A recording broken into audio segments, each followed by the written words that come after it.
This ancient tonic is said to be thousands of years old, and it is excellent to boost the immune system, improve digestion, excellent for all the organs as a natural probiotic drink.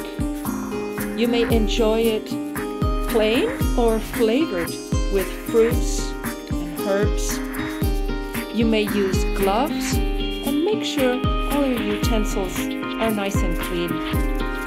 To make kombucha, you will need fresh water, white sugar, black tea leaves, and a SCOBY, which is a symbiotic culture of bacteria and special yeast.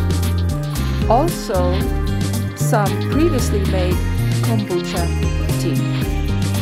Let's make 4 liters of kombucha tea. Boil 4 liters of water for 5 minutes. Add 1 cup of sugar and boil another 3 minutes. Remove from heat. Add 4 tablespoons of black tea and allow to steep for 20 minutes. Strain it, and now it's ready to mix. In a glass jar, you're going to place your SCOBY, the previously made tea, and the new sweetened tea. Remember to leave some airspace in the top of the jar, and then cover with a cotton cloth and allow to ferment 8 to 14 days, depending on your taste.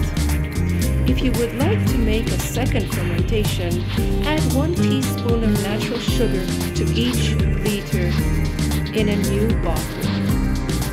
Remember to keep a SCOBY for the next fermentation. Here are some ideas: berries, citrus, hibiscus, ginger, or turmeric, or a mixture. Also, you may make chocolate flavor, MACA, or chai. Maybe you like the flavor of lavender, chamomile, vanilla, roses, or raisins. And also any fruit like apples, peaches, bee pollen, mint, and other herbs. Thank you so much for watching, and thank you so much for subscribing to the channel.